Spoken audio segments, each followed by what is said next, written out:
Welcome to Transitioning to the Land. We're here, it's Tina here with Jules. How do we pronounce his surname? Weller? Jules Weiller. Jules the French Weller. way. Excusez-moi. Wow. You're welcome. And we're here at his permaculture project called Dio Pigadia, which is translates into two wells. Yeah, correct. And our intention with this interview or conversation, let's call it a conversation, is to inspire others to take the first step towards transitioning to the land, figuring out what it is that they need to know, and perhaps answering some of the questions that people have in order to make this transition, because it's quite a big step for a lot of people and they don't know where to start. So before we start, I'd like to say, first of all, thank you for being so open to doing this interview. And Jules's intention and openness to do this interview is also because he has the same intention. And part of having this project is having that intention of allowing and giving space for people to make this transition. At the moment, Jules is hosting me for making my transition. Another transition. Okay. Okay. So I've already had one transition to land, and now I'm making a second one. So you're a critical point in helping me make my transition, Jules. So Well, I thank thank you you. very much. Thank you very much, Tina. And yeah, it's true that I believe that we need a lot of people transitioning, and I think a big part of the project here is trying to inspire people to do the same thing and to go ahead and go ahead and try this. Take the leap. That's it. Transition to the land. Mhm. We need this. Yeah. And before I go into, because I have a lot of questions, and all of these came from my heart and from questions that people have asked me along the way, because I've been in this mode, I should say, for 10 years. Yes, in bravo Tina, a pioneer here. Transmitting permaculture here. And what I'm interested in hearing about you, a little bit about your background and who you are, and then we'll go on to the rest. A little about my background. So some large studies, I would say, almost 6 years, human sciences, a bit of history, bit of sociology, political philosophy, trying to know exactly where I was sitting. I wanted to not be an intellectual, but understand the world and what was happening, I guess. And slowly, I ended up basically working for supermarkets, looking for financing. I was just going to ask, how old were you when you were at that job? Yeah, frankly, I don't remember. I'm not sure I want to remember. I was about like 25-ish. Oh, so only last year? Yeah, that's it. Exactly. Yeah. I wish. No, I don't wish actually, because I like what happened since then. I was quite unhappy at this time, I think. Anyway, so I tried to live for 1 year with the boat. The boat ended up being a total ruin, and I started fixing it up.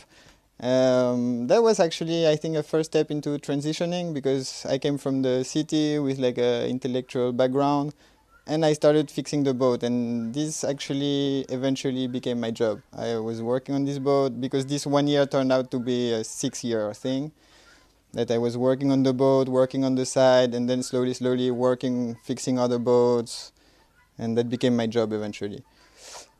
Which was a first step, because already I was doing something that had like a little short-term meaning. I was still saving these old boats, and then I was seeing the progress every day. And a boat is some kind of self-sustainable system in a small scale. So I was going there. And the dream after slowly was to just go sailing. So it was basically going away. So transitioning not into something more constructive, it was more like fleeing away. Because I think when you start to have a bit of consciousness of how things are going, environmental crisis, but goes far beyond that, there is different kind of emotions you can have. Could be like upsetness, anger, or just sadness, or or just fleeing away. Maybe that was my option at the time. And I thought, okay, I will just go sailing, and that's it. Bye bye. Eventually, I did it a little bit. I went sailing. I had a great time. Still working on the side with boat. It was kind of a good situation. I was much more happy than working in an office. But it was missing a little something constructive, no? I was feeling like I was leaving all the problems behind, but you know, they were just there, and I was not really doing anything about it. So slowly I had the idea that I had to land. I had to do something, and I had this vague idea of growing vegetable, like just like a abstract idea. And then I started looking into it a bit more, and then I discovered permaculture and all these things, and it was a bit like an enlightenment, and I thought, really, this is something maybe that I can do. Because the problem is that when you feel that that the society is not going correct, that there is problem, that there is a huge environmental crisis, sometimes you feel really powerless. You're like, where should I start? You know, this is a monster. And you feel powerless. And by the permaculture way of thinking, I thought, okay, locally, maybe there is something that is doable, that I can do. And it became an obsession, and I started reading a lot about it and documenting, and slowly it became like an obsession. I need to do this, I need to do this. This is how I'm going to not only save the world, also save myself, or save the world. It's a big word, but I can, you know, do something. And also I felt like deep inside that it would help me, because I was still in a fleeing away situation, and I'm not sure that's like something sustainable also. So your motivation, if I'm hearing correctly, was to actually start creating a world, saving your world, not necessarily saving the world. I wouldn't say no. It was more like saving the world, but at the same time, I think it's like a parallel thing. No, you cannot save the world and not save yourself. It's something that goes together. Exactly. I wasn't conscious of all this. Now I'm talking from now, and I can understand better what was happening at this time. But I just had this idea. No, for me it was really like I need to do something about this. I always knew that I had something to do about this. This is why I started studying all these human science things. I always knew that there was something wrong and that I wanted to do something about it. Just the system pressed me in a corner, and then I didn't know how to deal with that and how to go on doing what I had planned to do.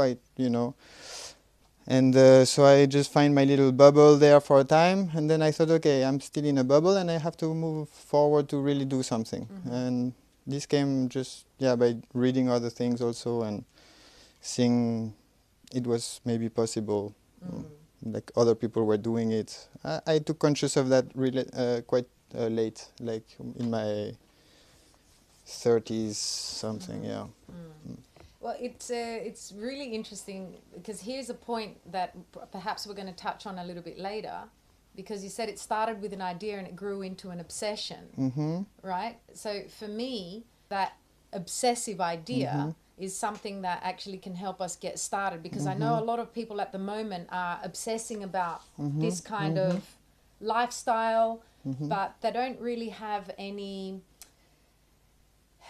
image of what it could be like, or perhaps the images that they see are way outside their comfort zones. That's a good point. I think there is two things. I think there is an evolution that is something positive, I guess, is that when you start looking at the problems, we're talking environmental problems, you might start with a level of consciousness that's just, oh, we have to do something about this, but you're not really like so passionate about it. But then the more you look into it, the more it drives you to more, I would say, like radicality, or more something, there's no going back in the end, At the beginning, you turn off the tap when you brush your teeth, and then you understand that this is not going to be enough, and this drives you to, for me anyway, drives you to something much more radical, which is a new way of living.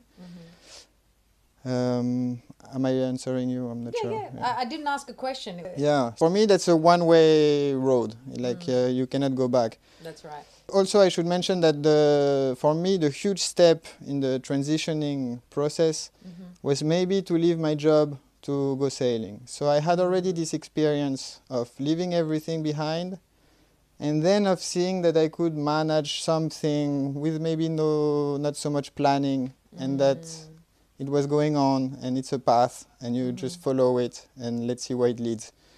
So I didn't step in permaculture. I stepped out of society first. But doing something that you felt comfortable with, and that was sort of the easiest path, I guess, at that time. Yes, I didn't know where the path was leading. I didn't know it would lead here. If I had, maybe I would have started before. I don't know. Just like when I was driving towards Messina, I didn't know my path was going to lead me here. That's it. That's the mystery of destiny. We don't know how we get there, but eventually maybe you get there.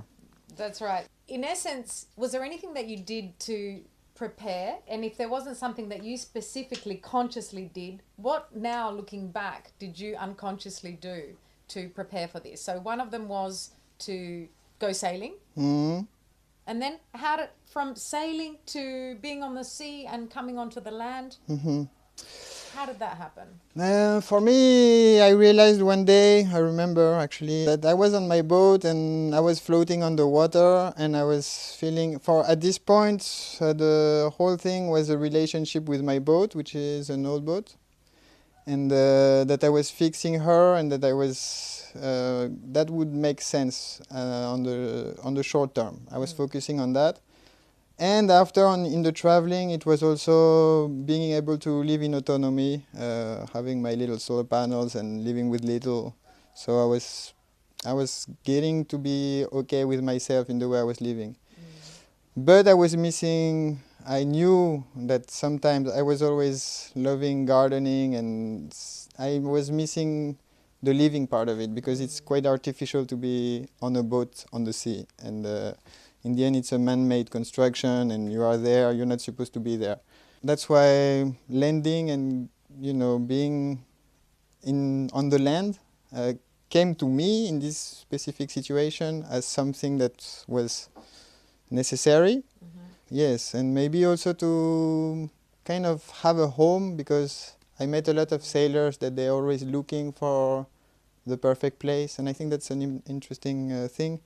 People tend to always look to find a place to, and for me, I didn't want to become like this, to be always looking for something. So I thought, okay, I just need to get something, a plot, and get started and make a little nest there. How did you end up in Greece? Oof. Well, actually, when I fixed my boat for a couple of years. It's a long story. But anyway, at one point, I allowed myself to make a short trip, and I thought that would be the end after, for different reasons. And I sailed to Greece, and I fell in love with the country. And I ended up always the same story. I thought I would just work on the boat for a couple of months, and ended up lasting longer. And then I met my ex-girlfriend, who was Greek also. So yeah, and then after, for me, Greece, was the place I always knew I wanted to be living in. I think mostly from first contact with Greece, I was pretty much in love with this. That's maybe just a personal thing. Well, not just a personal thing. There's lots of. Yes, I know, but being somebody that was completely in love with the sea, it's not only the sailing. I was always really fanatic about the sea, and Greece is really a place where land and sea are mixed together, and it for me it just made sense. And that's why you chose this area, I guess. For the area, but that's also a good question. I was thinking to get a plot in Greece, and I didn't really know where. I kind of knew a bit Greece, having sailed around. But I was looking at the map, there was different options, and for me, in my specific case, I was looking for a place to keep my boat for free and protected. And I had passed here, I thought it was a very beautiful place, and I wanted to get going. So same thing, I didn't think, okay, I will look all over Greece for 5 years and find a place. I just thought, okay, I just want to get going. You were really focused. I guess so. And also I was feeling that, yeah, things were falling apart everywhere and I just wanted to get going. Yeah, it's related to this obsessional thing. I was thinking, I have to get started on this, like now. Good. Okay, so this brings me to a question of what resources did you start with? Because there are a lot of people who want to start, but they go, okay, I don't have money, I don't know anything about the land or whatever. There's a lot of fears that people are dealing with. But let's just start a little bit about the background in terms of resources. Maybe you want to share it, maybe you don't. But and also what your advice would be to people who say, I don't have any money. How do I start? Well, this I cannot address because I had some money at the beginning. I didn't have to either go to a bank, ask for money, or I had a little money to start with, and this was also part of why I did it. I mean, if I didn't have the money, everything would have been different. I mean, we're not talking big money here, but I had enough to buy the plot and get going. From my parents, to be honest. So sometimes people tell me, you didn't make it by yourself, the money. In the job I was doing, like even if I was making some money, you need money to start buying the land at the beginning. If in my situation, then I met a lot of other people that did it differently. So this I cannot speak for, but I know it's very easy very easy.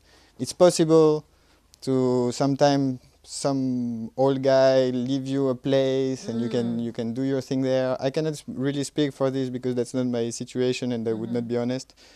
There is other ways to do it. It does cost money depending on the setting and what you want to do, and then you have to find a way to get started. For me, in my setting, was that I had this little money to invest, and I knew I was going to do that because I didn't want to do anything else. So my burning question now is, as a proportion, so were you thinking, okay, I've got this amount of money, I'm going to put this to land, and I'm going to save this much so I can get going? Like, how did you think when you first started? Half-half. Half-half? Yes. Half-half. Okay. Half-half because I knew that in my plan that would take at least 3 years. That's what I had set as a setting to really get going. Now we're in the 3rd year and I'm really hoping that now it's going to get better. But I got lucky also. Sometimes there is a lot of things that you don't plan. I think there is many things that you don't plan. And for example, I was not really into an olive grove. That was not like a priority because here you see olive trees everywhere. And I wasn't so fanatic of it. And then I ended up in an olive grove and turned out fantastic because you already have an income with the olive oil. It's already an established setting that you can just work with and maybe grow bigger and grow more diversity inside this already established system. So that was a lucky thing, I think. Like I could have made the mistake not to do it the same way, would have been harder. I was very glad for that. So was it a plain olive grove when you got here? There was no infrastructure, or was there just that There was shed one building, there was a very good well, and extra bonus, there was the electric line coming in for a pump that was in the well. So it was kind of a fantastic setting to start with. I didn't imagine it like this at the beginning, but now I look back and I'm thinking, yeah, that was really a good choice because we're looking at very different kind of plots and even with different kind of projects at the time. I wasn't really sure how it would turn out because I think you can do many things. There was like this one rock sitting in the middle of the bushes, in the middle of nature, that I was thinking, okay, I will just put animals and bees, and there was no ground, it was just like a rock. It was in a nice setting though. And so there was very different possibilities, and this is where also I'm not the kind of person to really plan stuff so much in advance. Happened that it turned out to be this way, and maybe I would have been doing something different in another setting, I don't know. So after you bought the land, what's the first thing that you bought here?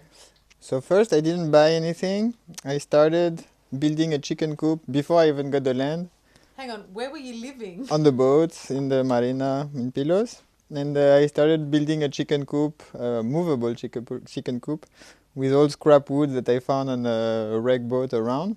Okay, that's not buying, but just it was funny because I was building a chicken coop next to my boat, and people were like, "What? How are you going to fit this in the boat? What is this?" And I was saying it's a chicken coop. Which is even more weird.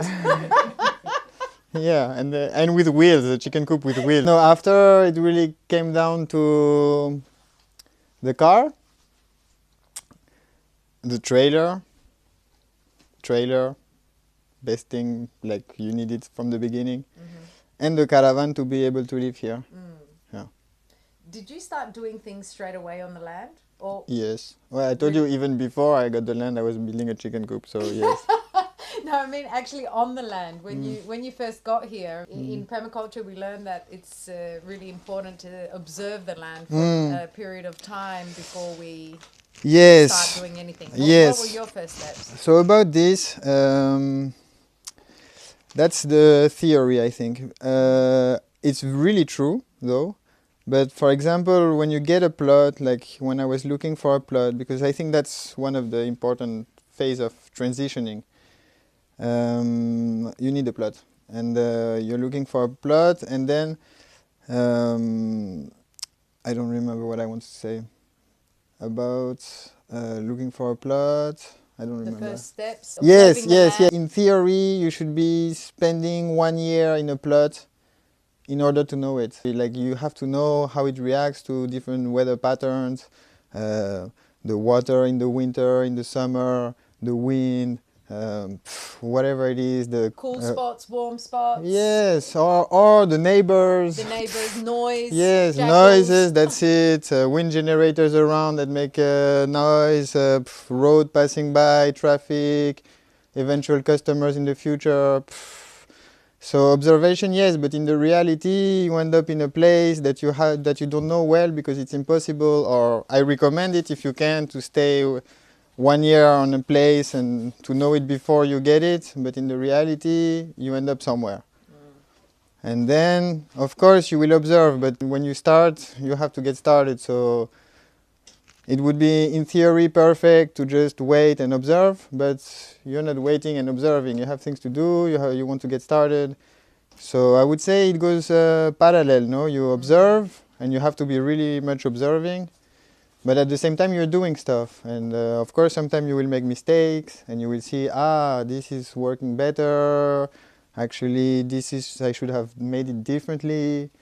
But I think it's very hard to plan everything in advance, and you trial and error process, and the observation is something that goes at the same way you are doing.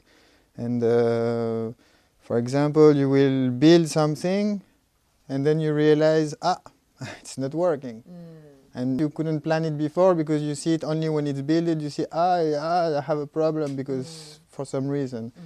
So of course, observing is really important. Like if you cannot stay 1 year on a plot, it's very good to visit it at different seasons, for sure. To spend a lot of time locally, to ask the people locally a lot, what they can tell you about a plot. They know probably a lot that you don't know. Talk with a lot of people. But I would say yes. So for me, observation, yes, but also it was like action from the beginning. Even if you observe, you still, you have to put the caravan where I put it. So at the beginning, I put the caravan in the wrong spot, and then you're like, okay, it's too far from the well. So, okay, you can observe and make a pattern. And, I had planned everything, and in the end, everything changed. So I think it's very hard to observe and make a plan, everything from the beginning. In my case, maybe that's the way I work also. But for me, it's always like this. Even when I make a construction or whatever I do, it's very hard for me to plan it all on paper before I do it, because I know I have not done it before. If you have done it 10 times before, maybe it's easy to plan everything. Yes. In the reality, you make and you realize, this is working, this is not working, I have to adapt it this way. Sometimes you do things 2 times, sometimes you do them 3 times. I had the same experience actually when we were starting. As many times as we started to try and design the whole thing, it wouldn't come out. So we realized that, okay, we're going to have to plan as we go. And the actual principle, the design principle of permaculture is actually observe and interact. So they do go in parallel. So I'd be curious as well, because I noticed when I first got there, like we had a certain way that we were walking through the land. So immediately we realized, okay, well, this is our natural way of moving. Does this work for designing the land? And of course, we already had a house there. So there was a well right next to the house, and that's, I guess, a selection criteria of where you would start your zone 0, for example, or zone 1, right? Where the well is. So I'm guessing the well is somewhere around here. Yeah, of course, in the center of everything. Yeah. Yes, but then we had like a building over there a bit higher that's a bit far from the center of everything. But that was the building, so I also thought this would be maybe zone 0 because also it was question of maybe make a house there, you know, so plan evolve, and then, you know, things happen, volunteers start up showing, and then you're like, okay, we need, you know, and then I need a workshop, and all of this you don't plan in advance. I mean, according to my experience. I like the interact part, and I liked also the planning part because you're still trying to plan. Just like don't think that you just plan and it will go according to plan. It's a dynamic process. That's what I realized. That's it. Yeah, that's right. So, I agree. and it's what we were talking about before in terms of dynamic governance. Everything is like if you look at it as something that is alive and that it's constantly moving, then and you know that you're doing the best that you can for what with the information and the resources that you have right now. That's exactly it. Yeah. That's it. And then the thing to be aware of is that, and tell me if you agree or not, that we can make small steps. We can take small steps, which is actually another design principle of permaculture, small and slow solutions. Because you want to be able to make some steps, but also be aware that if it does need to change, you need to be aware that how easy that change is going to be. So smaller things you can do, and you can move them around. But longer term things or bigger things, they do need a little bit more care, right? About the placement. Yes, and I actually love solutions that they are easily movable. I'm always thinking, now I'm planning this, but maybe it might change. So I'm always thinking about this when I do something, thinking maybe after I will, you know, this might change. So yeah, that's something I really take into consideration. It's the same like now we were talking about an office, and I thought the best thing to have is have the caravan and then my office to be a tent so we can move them around instead of setting up something concrete when I don't know where I want to be or what I want to do. Okay, so I'd be really interested to hear about some of the things that you really love about this lifestyle. Okay, most importantly, for it's many things. I think I'm more happy than ever for different reasons. It starts to make sense. I think what I'm doing makes sense, and every morning I wake up thinking what I'm doing makes sense. That's good enough a reason. Tell me, do you jump out of bed with excitement about all the things that you're about to do? Well, actually, first in the morning, I kind of brainstorm. It's my only moment of, you know, that I have my mind free and I'm like turning around problems and solutions. And after a couple of minutes, maybe, I'm like, okay, I gotta start. I gotta do this, and let's get going. Yes. I've seen you. You're a fast thinker and you're a fast doer. I was very impressed with the movements that we made in Pilos yesterday. You know, like you know where you need to go, you know what you need to do, and it's really like bum bum bum bum bum. Well, time is limited, and that's also something important to think about. I think with this project is that there is this saying that you hear sometime, that it's easy, you know, like the permaculture, you will just make a garden, pick your fruits and live happy, and this is not true, and I think everybody that's doing it, they realize it, but I think that's a bit harsh for some people, that they start and they think, you know, it's going to be a Garden of Eden, and it's a lot of work and time consuming. And so I have to organize my day that, you know, I don't lose too much time doing things that they are not efficient. I wouldn't say I'm running all the time, but I'm trying to optimize, the time I have to do things that I want to do, and also to manage a little bit of free time for me to relax. So yes, I think. Do you manage to get time to relax? I would say everything I do is kind of maybe it doesn't look like it, but I'm feeling quite relaxed about it because I love what I'm doing. So I don't feel like I need time off, for example. I'm passionate about it. I love it. I wake up every morning thinking I need to do this, I need to do that, and for me it's a pleasure. There is some stress, of course, sometime, but for me it's not a stressing life. No. Yeah, it's just a part of life. Yeah. That you understand that this is something that you need to deal with. Sometimes and the thing is, stress isn't something that's outside there. It's our way of dealing with things. So, yes, I think you are stressed when you are unhappy. If you are happy what you are doing, then you take the stress problem. It's not stress anymore. It's more like like a passion, a challenge. That's it. Something you need to do. Okay, I'm not sure that's cool. Sorry, my friend. Yeah. So yeah, I don't feel stressed. There is some things that they stress me. Like the ships escaping all the time, some problems that they show up, then you fix them, and then come other problems. But for me, it's not stress. Stress is something that eats you from inside because you're not sure what you're doing and how to deal with it. For me, it's more like, yeah, like you say, challenge. Yeah, I like positioning it as a challenge because then there's always something that you can do about it. I think it was you who said, when I said something, we said something about a problem, and wasn't it you who said there is no problem that can't be solved? There is always a solution. I think so. There is always yes. a solution. That's a much better way of framing it. Actually, there is always a solution. So they say the problem is the solution. Actually, in permaculture, the problem is the solution. Sometimes you have to find a solution outside the box, but yeah. You can turn a problem into a solution sometimes. Yeah. Actually, that's a good one. What's the biggest problem that you turned into a solution? Or what's one that you can remember? I had one that I was mentioning recently that just popped up. At one point I had the sheep during one season. They just like eat grass, and comes the ticks. It's this moment in spring that we have a lot of ticks. And the ticks would just get stuck in the ears of the chickens, of the sheep. And I started taking out the sheep by hand. It was really a stressing moment, maybe. And then one chicken started having babies. So I actually didn't turn it into a solution. It turned out in a solution by itself. So the little baby chicken started eating the ticks, and they had started a symbiosis system there. Which, yeah, sometimes problems solved by themselves also. You just have to leave it a bit of time, don't stress too much, wait and observe, yes, in this situation.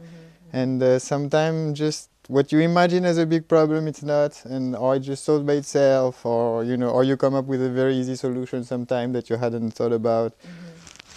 But, yeah. So, I guess you enjoy finding solutions to your challenges. Of course, when you do, yeah, it's great. What else are some of the things that you really enjoy about this lifestyle? Well, I enjoy building something and seeing how things are evolving, and like see the process of it. Like now it's been 3 years and a half. Can't wait to see in the future what it will turn into. Yeah, so it's a building part. You plant trees, you see them growing. You grow your garden, you perfect your techniques, you're learning every day. And now it turned out to be also with, for almost 6 months now, we have a lot of volunteers coming, and there is a whole lot of exchange also, which is really rewarding, I find. Yeah. What about some challenges? So, for example, one of the things that you first told me when I got here was that one of the things that you had to do was, because you found it very challenging to be in the center of activity. So moving with your caravan out there was one of the... What was the challenge that you were facing there? Well, that's relating to what I just said, the volunteers coming in. That's a kind of more recent thing that happened. That, yeah, for me it was never, in my opinion, my project. I wasn't doing this for me. So now it started to grow. It's starting to grow, and there is more people coming in. And I was living in the center of it because that was the setting before volunteers. And yeah, I realized that I needed my private space a bit outside of this. The question was about challenges. Challenges. Yeah, it's everyday challenge. The biggest challenges.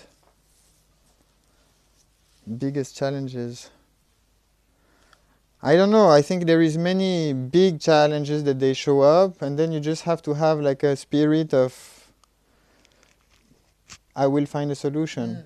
You know, don't let yourself brought down. Sometimes you have bad days. You're like, okay, I will not make it. Sometimes you have good days. You're thinking everything is great, and you just have to maintain some kind of more emotional average that you know life goes on. You're in the good path.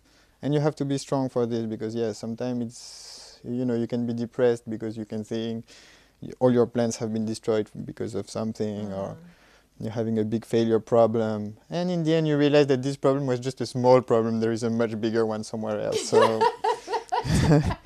But for me, it's also just even yesterday, just a very simple thing. Like we talked about it yesterday. I was starting to get overwhelmed by, I don't know what it was, this like negative energy, like this bad, and I started getting bad thoughts and starting to get really down. And I realized that this was something that I could control. Like I realized in the moment, I know this as a concept, but in the moment I just went, hang on a second, no, go away. I choose to have positive thoughts. And then all of a sudden things just completely flipped away. Well, there is techniques.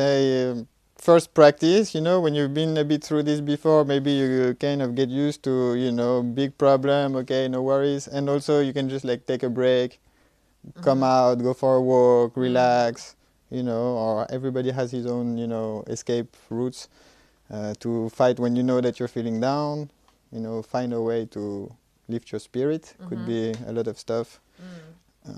For me, it's dancing, singing, walking, spending time in nature, for sure. Spending time with people like yourself. That's it. And with animals.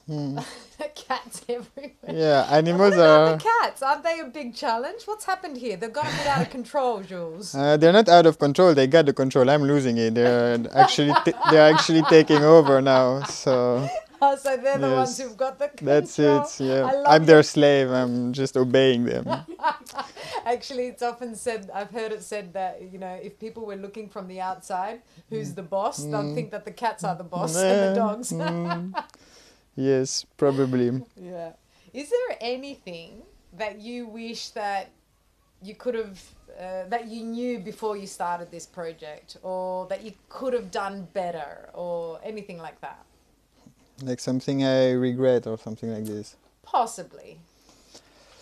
Something that I could have done better. Of course, a lot of stuff. For me, it's... I feel like most of the things I do, I have to do them sometimes 3 times. Because one time you do it and you're not satisfied. Do it another time, it's good. But then you're thinking, well, I can make it better. And then you do it 3 times. So this thing, it's always like this. I'm always thinking, I could have done it better, of course, from the beginning, but yet I didn't know. So that comes back to what we were saying about planning everything in advance.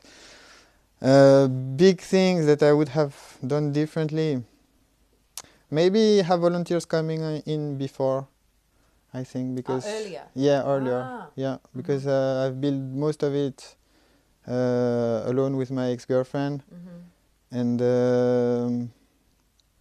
why didn't you have volunteers coming in earlier? You didn't have enough like accommodation space, or you didn't feel also, like you had enough space? But that's not really necessary. You can just put tents, and I guess mostly ignorance. Like I wasn't really aware.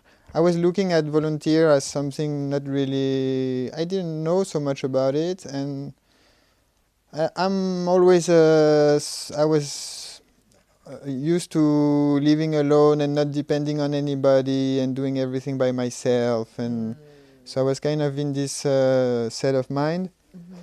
And for the beginning it was okay, because at the beginning, that's also an important thing. At the beginning you start, it's pretty straightforward. You need to put your caravan, then you need to make this and that, and then this thing grow. And this is what I didn't realize. The more it grows, the more it becomes more work and more it's harder to control. So volunteers came at a moment that actually I really needed it. So that's maybe why I made the shift. Before, I think I just really hadn't thought about it so much. I was seeing it maybe as some kind of exploitation, like these people come to work for no money. I hadn't at all realized how actually so great it is. But yeah, I think that now that that I look at it, I would have think, if I started this from the beginning, would have been greater for everybody, for me, for the people coming. We could have built this together from the beginning. Maybe I lost some energy there, trying to do it by myself. That's one. Yeah, maybe. I mean, we can never know, right? Because maybe that's what needed to. And I kind of tend to go with the fact with a realization or with a thought or with the energy that this is all this is the best that I could do with the information that I had right now. That's. And at the end of the day. That's it. That's all I could do. That's the best I could do. And in fact, that's actually a way that I forgave my parents. Mm-hmm. It's the best they could do. Yeah. Okay. Anything else that you want to share about your experience? It could be with the volunteers. Yes, with the volunteers, I think. Anyway, volunteers. I think this volunteering thing has turned out to be pretty revolutionary in many ways, and I really didn't see that coming, and it really fills me up with hope, because for different reasons it makes these kind of projects possible, because since we're trying to use little energy, we need hand power, basically. But it goes much beyond that. People are coming, they are having a great experience, they are learning, we are exchanging, I am learning from them. We are learning how to live together around the same kind of project, which I think is something that I didn't have when I was younger. Like when I was escaping with my boat, I didn't have this possibility to share a common goal with other people that would make sense. And I think there is really something that, and there is no money involved, which kind of also makes the thing magic. So it's not exploitation at all in the end, and I was completely wrong. I really didn't know about it too much, but to experience about this, yeah, it's really something that now, and it's turning into something much bigger than just. I mean, we're talking now about like human permaculture, social permaculture. It's one other dimension that's maybe half of the whole thing. I mean, it's not about the vegetables so much in the end. Yeah, I think that's something really important, and I hope it continues being that positive energy, and fills me up with hope for the future. Because, and if we come back to what we were saying at the beginning, if you don't have money to start with, you can still participate. I mean, if some people have a bit of money and they can start something, and then they have people helping, it's not about who has what, it's about what we're doing. So in the end, this place, for me, it's a public common place, and okay, I had the chance to have a little money to put in there, but people are always welcome to come and help, and let's do it together. Let's take the money where it is, if we find it, and just make it happen. Together. That's warms my heart when I hear you say that, Jules. So if you were to summarize what Dio Pigadia is about, and why you're doing all of this, what would you say? I imagine another world is possible. Sounds a bit, but it's true. I think might be the only alternative. Can work different ways. You can look at it as something that we're building an alternative for the future, and this could be, this could look like something a bit utopian. But in the other side, if it's not, I don't believe that the world we're living on today will continue this way. It looks like it's going straight to the wall. Either way, either we will make it and we will change the world, and there will be plenty of projects like this, and that's fantastic. If things don't work so well, and things get worse, we're anyway doing what we have to do. Works both ways. You can wake up and think, wow, we're going to change the world, and then think, oh, the world is not changeable, but you're still doing the right thing. In both ways. I would love to be your neighbor. Me too. Let's do something. Let's grow this thing. Yeah, let's grow this thing. Excellent. All right, so now what I want to do is actually open up for questions. If you don't have anything else you want to add, open up for questions from the guys here sitting and watching patiently and absorbing all of this wisdom. Do you have any questions? I have plenty more, but yeah, I was wondering if you ever feel like you can go on vacation only for an extended period of time. So the question from Eleonora is, what's the deal with holidays, going on holidays? Do you feel that you can go on holidays? Yeah, and that's a good question. First, I would say that for now, okay, it's only been 3 years. I don't really feel like holidays, but maybe that's me, or maybe that's just that I love what I'm doing, and you know, every day is fulfill me. I could go a little bit more for little breaks, you know, 2-3 days, but then after I would be like, what am I doing? You know, I need to go back and do this thing. But yeah, it's true. It's true. You know, I guess sometimes it's good to take a break. You know, could be, you know, 2 weeks. Wow. I actually sometimes find opportunities to do that.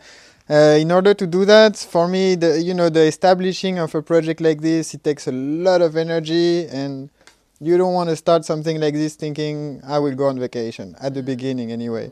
When you establish the system, you know, maybe it's in process that we have like people staying more longer term here, that they can like manage better on the long run, and then I can escape, and if I want to, for longer periods. Yeah, I think that's going to happen. Once the whole thing is a bit more like settled. We're still in the building process.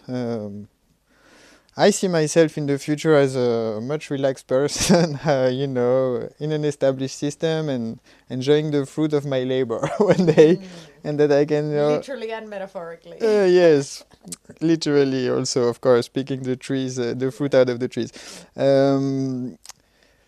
Yeah, I don't think you want to start something like this thinking, I want to go on vacation, to be honest. Yeah. You have to be, you know, into it, and also because, you know, I'm not complaining about my life. I'm not working in an office, so for me, I wouldn't say it's vacation. I'm working, but what are we talking about work? You know, if you love what you're doing, I call it a livelihood. Livelihood. It's a livelihood. Maybe that's it. And for me also, I never felt that I wanted to go really on holidays. I'm enjoying what I'm doing so much. And I actually reached the stage where I started stressing out about what I'm going to eat when I go on holidays. So, and because and the saddest part for me leaving my land, and Felipe was there when he saw me, was actually saying goodbye to the fruits of our labor, literally all the vegetable gardens that we have there, that we've built for the last 6 years, that are now producing on their own. So, and I actually really enjoyed going for holidays in my local area. Yes, like going down, taking a picnic from my farm, and going down and enjoying my food on the beach, on local beaches. A break like this is priceless and should be regularly done. I mean, you need to some days just escape for the day, the afternoon, do something completely different. This is my holidays. If I'm your neighbor, I'm going to make sure that happens. That happens, you know, and especially now that I have volunteers. Actually frees up time because I'm less running after everything, and sometimes I'm like, okay, we're everything on schedule, like we're even more than on schedule. Let's just go out and do something completely different.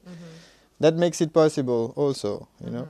When you're just alone doing your thing, and if you don't control everything, you're like, wow, I have so many things pending. You know, you go out, you're stressed.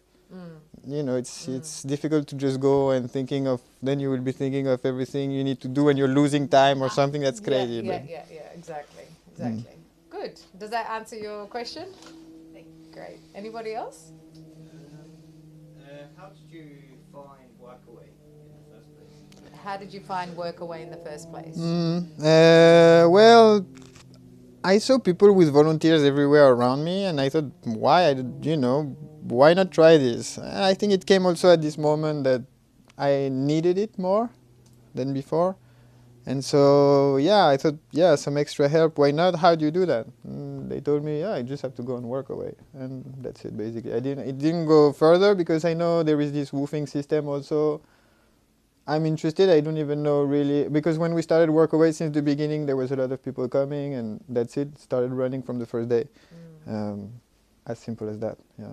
Yeah, so the different ways of finding volunteers are workaway, woofing, the willing There is workers others. on Actually, organic farms. Actually, how it happened at the beginning is that we had this Greek girl actually that she found us through social media, and she just showed up. She was like, you don't have volunteers? I was like, no. She was like, can I come and help you? I was like, of course. You know, that's how I started to think, wow, volunteers are cool. They're coming and they're helping you, and they're passionate and they want to learn and they have some skills. And so this is, I think, how I started to think about volunteers. She just showed up like this, and so after I was like, yeah, why not do more of this? This is great. Okay. How did you find workaway? Wow. Yeah, well, my brother basically, because he was travelling around Australia and then he went to Germany. Yeah. He was using Workaway. Yeah, it's a pretty popular platform. We got volunteers on our farm purely by word of mouth. We didn't advertise at all ever anywhere. But that's how the first volunteer showed up. Exactly. Okay, so one of the burning questions, if any of you have any other questions, I have a lot of questions from people who have been signing up to some of my workshops. The question that I ask is, what's your biggest challenge when it comes to embracing this type of lifestyle or this permaculture lifestyle? One of the ones that comes up all of the time is no money. I have no money. I can, I'd like to hear from you, and I'd like to express my view as well. Yeah. About this, once again, I started with some money, so I don't want to be talking for other people. I think that's unfair. I see a lot of people that they are doing it in a different way. I think everything is possible. I think also, like I said before, that if you want to participate in project like this, I'm sure there is plenty of space for you to start in places that they already are starting something, and you just have to go ahead and do it. And then slowly, maybe you find opportunities around, you meet people.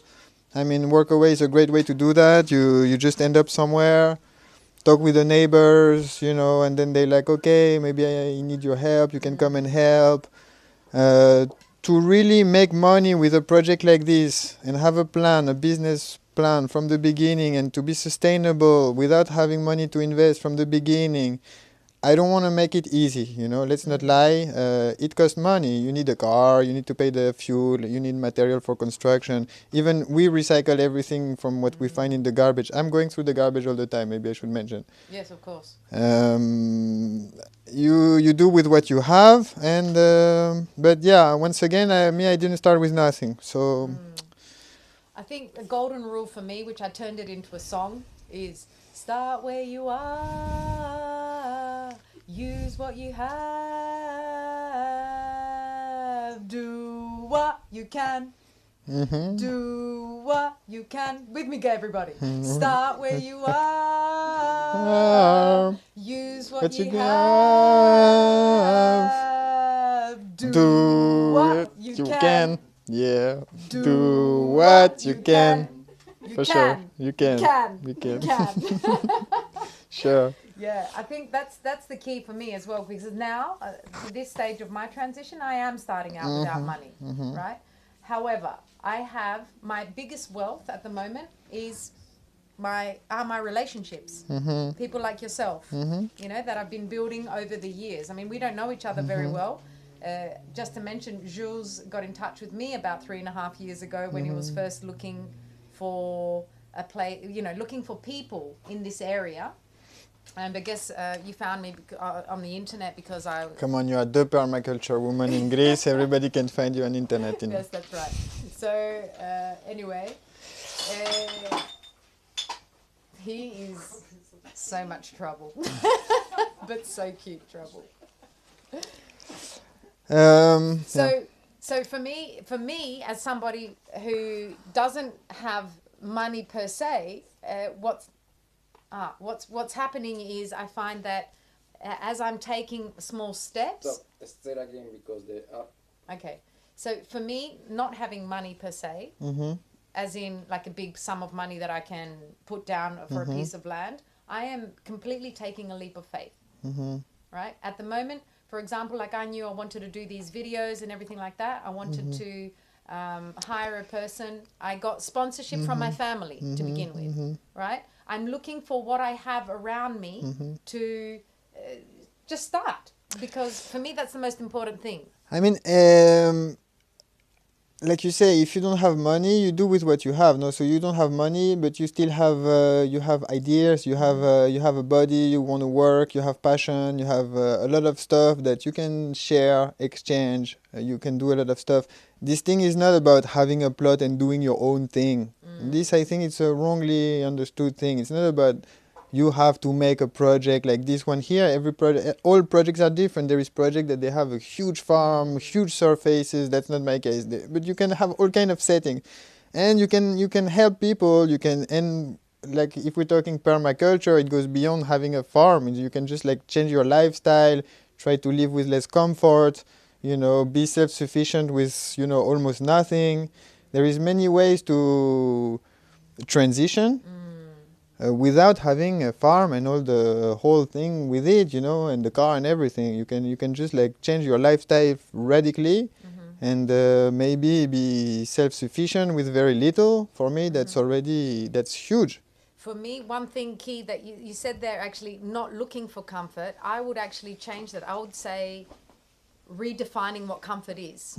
So for me, I might be more physically comfortable, for example, in a warm house with all of the luxury, the lifestyle luxuries, but I am uncomfortable because I am making things worse. I'm part of the problem. Yeah. So for me, actually shifting my perspective on what it means to be comfortable or what it means to live a meaningful life is actually the key to making this transition and making it easier. Because I don't look for all of the others. I don't look for these creature comforts, what they call creature comforts, which are not only unsustainable, they're degenerative. And this is a word that I like using instead of sustainability. I like using the word regenerative. We're building regenerative ecosystems. Ecosystems that can actually have enough energy to regenerate themselves. Because sustainable now has taken on the meaning of I give what I take. I agree. But regenerative is I give more than I take in order to and allow enough resources for the system to keep going and regenerate itself over the course of its lifetime. So is this something that you're looking at all at all? Is this how are you applying this kind of principle here? And regenerative, are you regenerative at the moment, or are you just of looking course. at sustainability? Sustainability, that's maybe not the word I should have used. I was meaning more like autonomy or self-sufficiency. Sustainability, I don't either like the concept. The idea is that maybe, you can live with nothing. Sustainability versus regenerative ecosystems. Totally agree with you. Sustainability, not fan of the concept.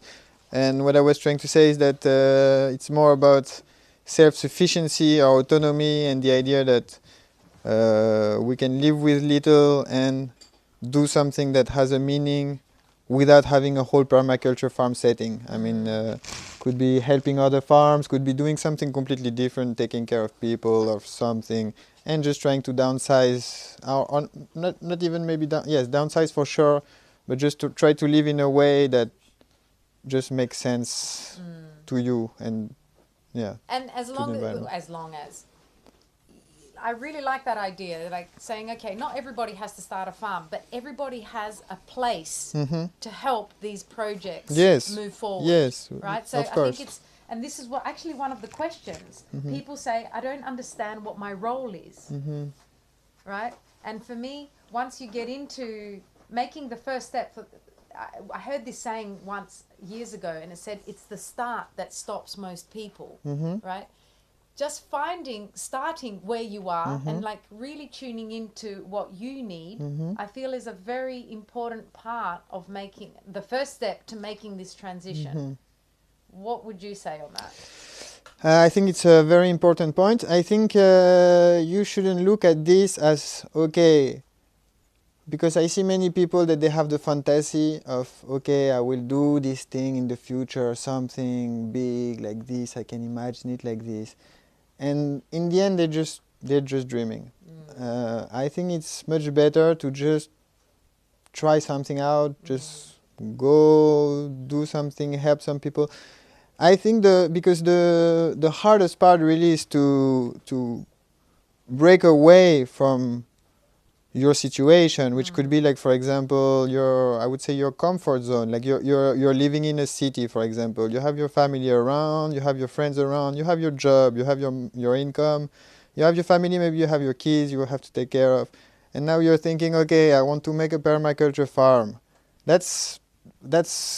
Maybe you can do it, but I mean, there is some smaller steps than just going from all to nothing. This step is very hard, to leaving your comfort zone.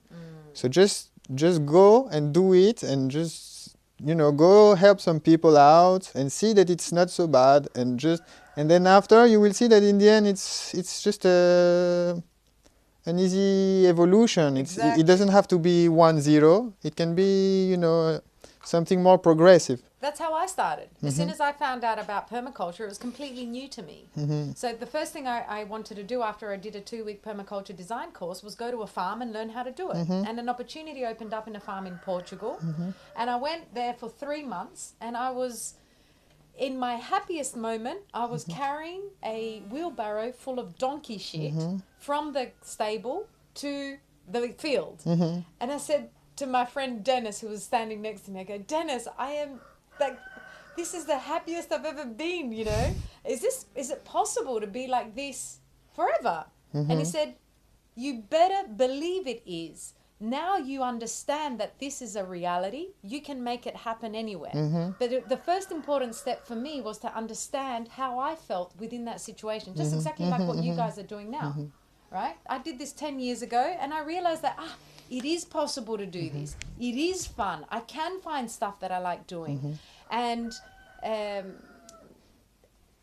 through this, because I was so passionate about it, then it clicked with me, and I'm very good at transmitting information that I just need to teach it. So I just started with small introductory sessions, like what's permaculture, whatever. And I had the criticism, you don't know anything about permaculture. How dare you teach it, right? And I'm like, I am passionate enough to know some basic things, and all I'm doing is sharing my experience. That's where I started. And that for me was good enough.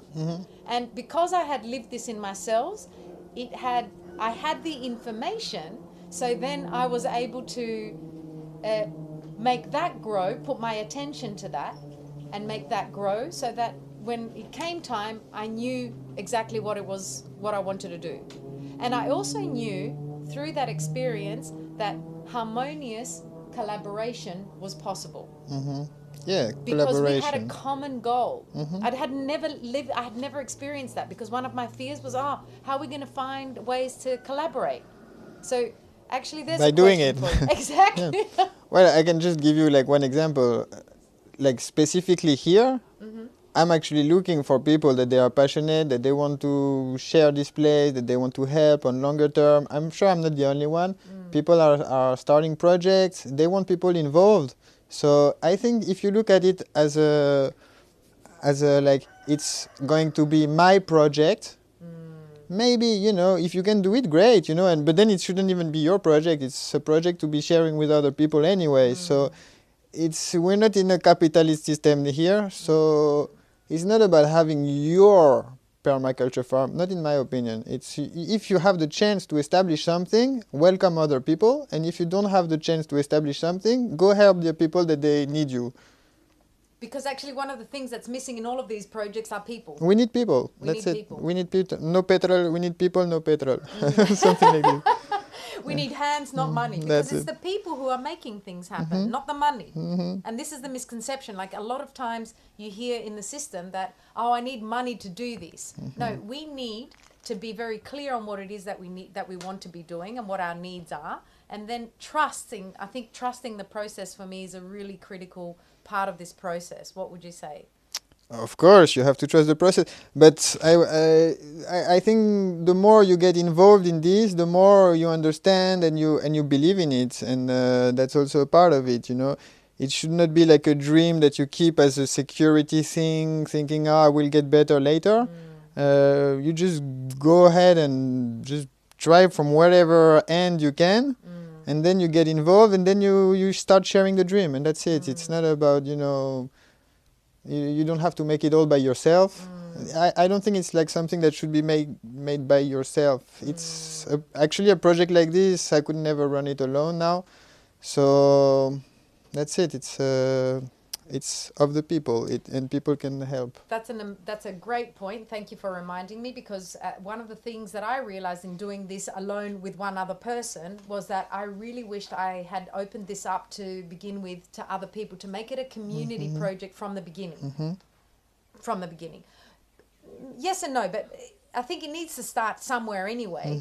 And the thing is, we can only do what we can with what we have. However, now I'm thinking in the next evolution of whatever it is I do, it's very important for me to build this with other people, because everybody has the buy-in from the beginning. Like everybody's equally responsible. Whereas if it's someone coming to your project, regardless of whether you see it like that, it's someone else's project.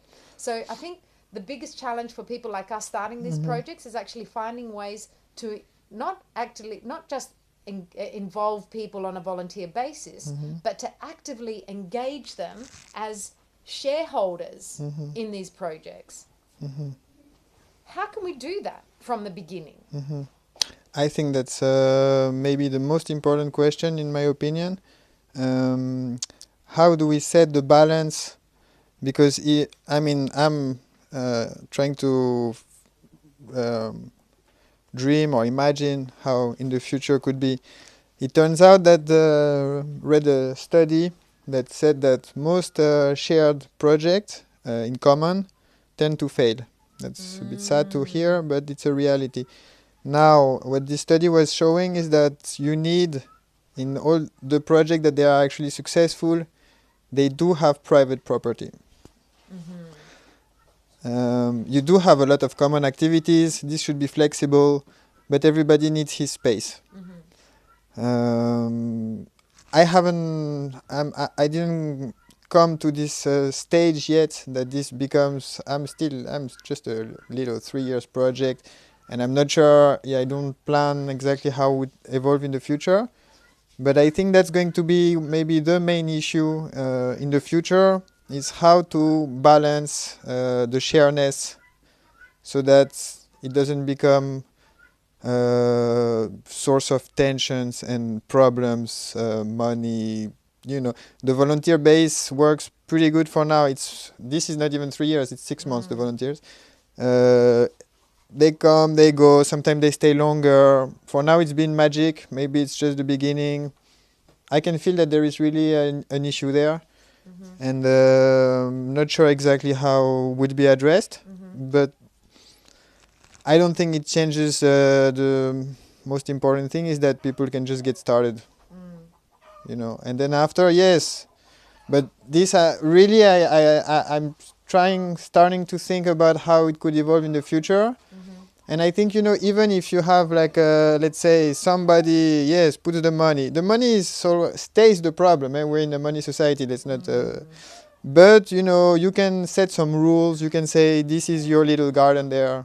You know, it's a rule, for example. Okay, on the money, on the paper, you paid it. It's complicated. I'm not really. I don't have a ready-made answer for that. But I believe that, you know.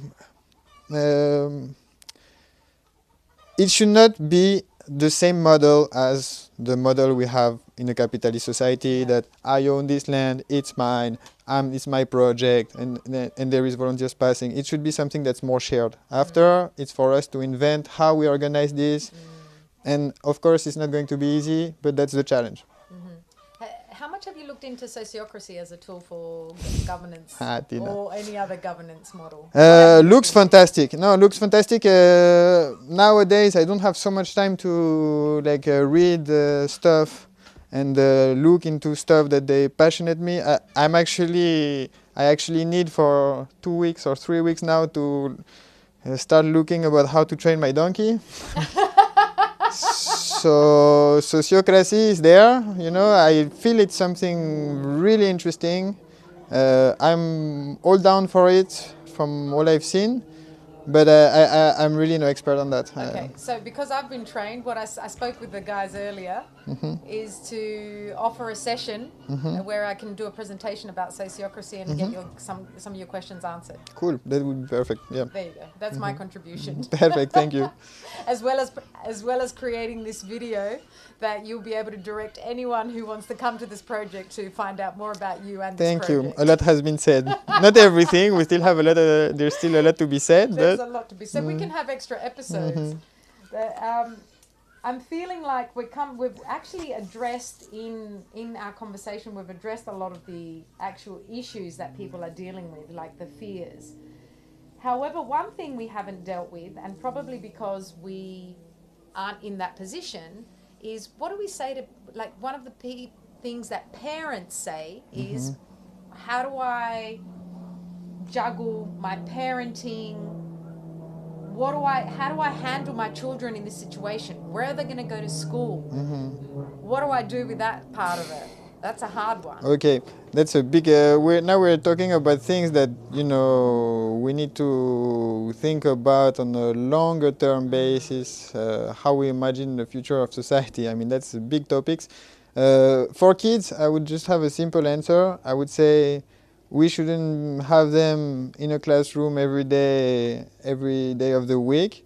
And they should be working. I mean, I know that's something that people don't like to hear, but they should be working not in a factory in India, but they should be helping you around. And if you have a project like this, I think it's the most rewarding things to see kids that they want to help out, that they can help out, that they can do their little thing, and it's a game, and they are learning. Exactly. And there is something, and I don't think there is something better than a kid on a farm. I mean, me neither. And I would actually replace the word working with get the kids involved. Yes. Just involved in everything. Like yeah. I saw Felipe's daughter, or any kid that I've seen that's come to our farm. They get so much out of the experience just running around, and they are learning real life skills. It's not like in school.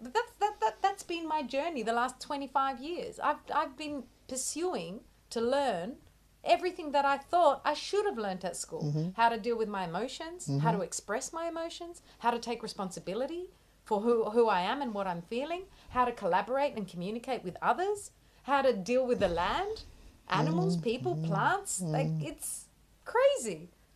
And it keeps going. Yeah. And this is our biggest school. That's what you're saying. The farm is a school of life. I don't know if we can say that, but yes. I mean, you're dealing with a lot of stuff. Yeah. It's not totally autonomous, but it's a little world by itself, and so you have many different topics to address. Yeah. Actually, now that you said autonomous, I remembered a question that I had earlier that I forgot to ask you, which was, you talked about being autonomous and self-sufficient. Right? To what extent do you feel that we can be self-sufficient just on our own in just one little farm? Is part one of the question.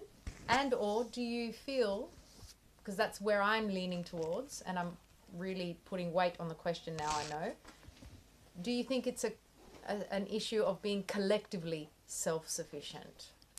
Of course. So it's two questions.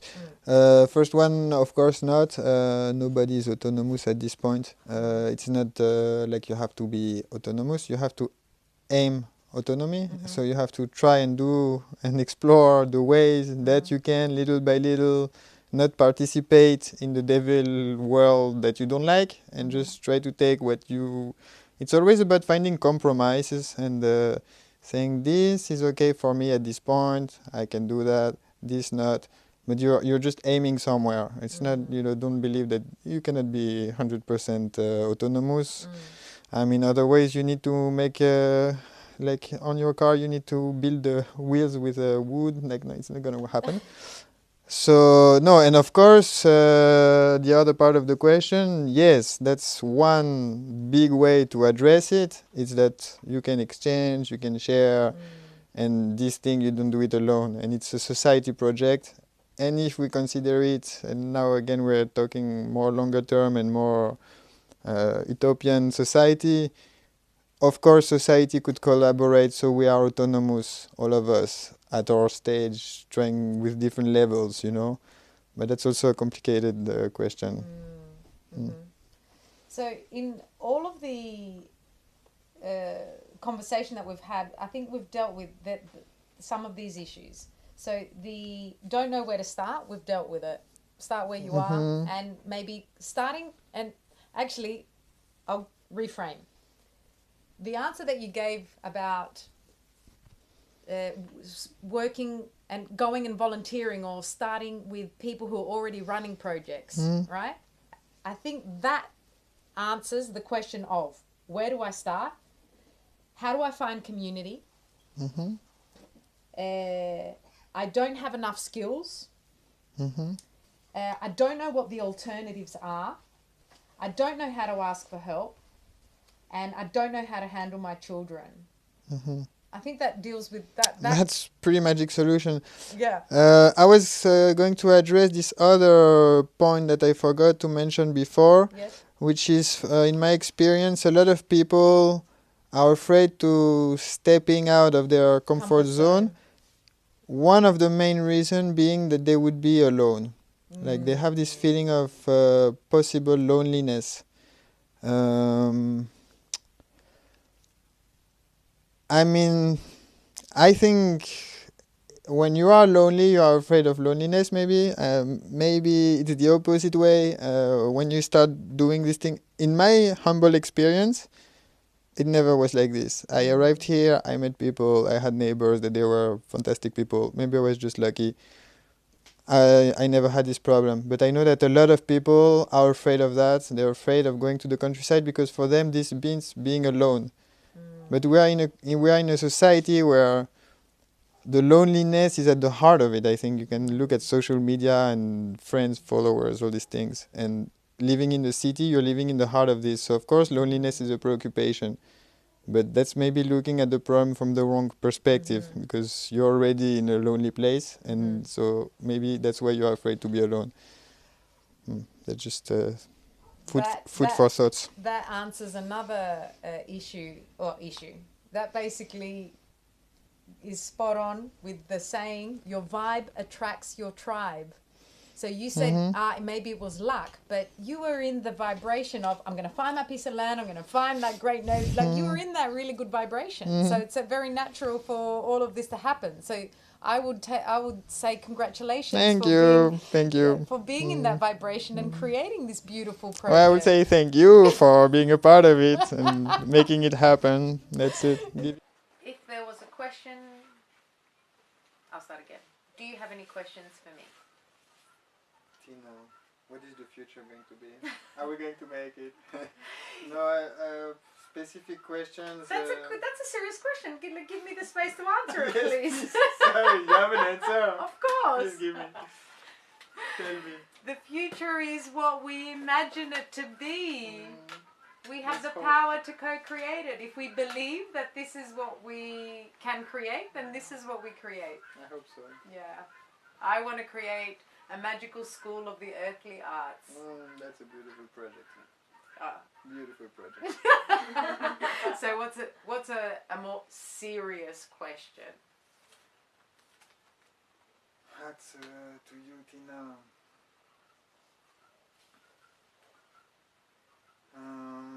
How do I do with my sheep so that they don't escape? Really like a real serious question. I don't know. Why be serious? Like I told you, I just go step by step in what I'm doing. Yeah, I'm electric fence. Electric fan. I have that. It just doesn't work very well. No, I don't have specific questions. If you think It's of one. either technical questions or then after it's a long fire, by the fire discussions that we could have, but Okay. not so sure I have like so specific questions. Okay. Okay. If you come up with something, you just Yes, let me know. I have to think about it. Good. So my last question is, if you had 30 seconds to pass a message out to everybody who's listening, what would this message be? Hold the microphone, please. Message for like a bottle in the sea now, they say. Exactly. I hope you get the bottle. Yeah, let's do that. Let's believe in it. Whether you don't have to be like thinking it's going to work to do it. So I think just by getting started, it's rewarding. Just start. Just start. And also don't look at things like it's everything or nothing. It's always a compromise. Yes. I can't thank you enough for Thank you, Tina. believing in this, for doing this, for being a shining example for everybody who has come here. I think it's really important to acknowledge that. You are a shining example. It takes courage, it takes strength, it takes determination, it takes passion. You have it all. You're already an example for myself, for Felipe, I know, who said you're living his dream, right? So That's rewarding. this is exactly. This is so rewarding for everybody, and I thank you. Mother Earth thanks you. Yeah, that's it. It's not about me. Exactly. Thank you so much for saying that. It's always rewarding, and yeah, and let's go to work now. Let's do it. I want to hug you.